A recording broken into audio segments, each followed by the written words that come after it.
And I heard about it whilst living in Chiswick, because Chiswick's just up the road from Twickers, and I heard about it and realised that nothing was happening there.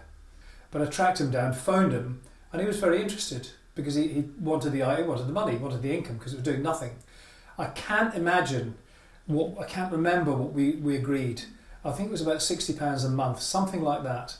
It was quite good money for me, and it was quite good money for him. But I didn't have a lot of money. So I popped an ad in the Times, financial backer required for an interesting music opportunity. And a terribly well-spoken gentleman from the Guards in Eton phoned me up, and he said, I'd like to come and meet you at the venue. So he turned up with his son, who was about 19 and didn't have a clue.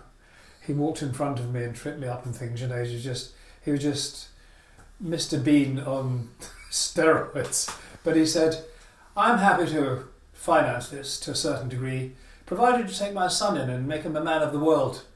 I went, okay, what are we talking about? He said, how much do you need? I said, well, probably about £1,000. He said, very well, so I'll give you it incrementally.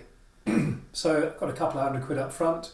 As soon as I got the final payment, I got rid of his son, because he was just an absolute idiot. He was very well spoken, and his father had tried to educate him, but without avail. One of the guys in the flat was called Doug, a Scots guy, and he was a complete acid head. He was doing acid, as you probably know, you can't do acid 3 times, but he was doing it as often as humanly possible. Ah, Grace, that's fantastic. You know, he'd look at a kettle, and a round chrome kettle, and he'd be absolutely transfixed by it. Anyway, he said, what are you going to call it? I said, I don't know really.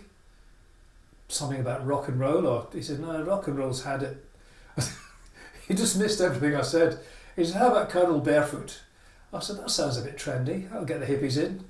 And I said, any ending to that? He said, well, Colonel Barefoot, you want rock, Colonel Barefoot's Rock Garden. I said, great, shake on it, how can I repay you? Get me a tab of acid. But that was it, Colonel Barefoot's Rock Garden. And it kind of stuck.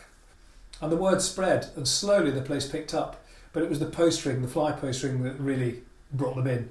And I was in King's Road doing one on this shop, this empty shop.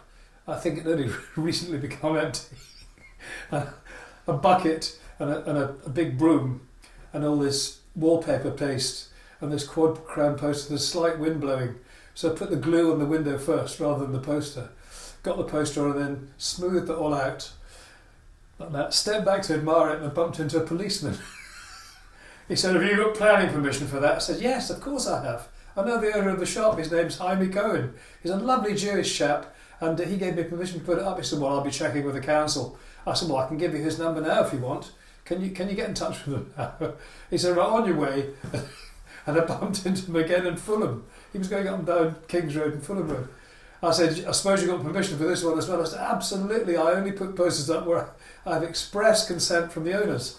And what's his name? I said, I think it's Mark Spencer. There's a shop there.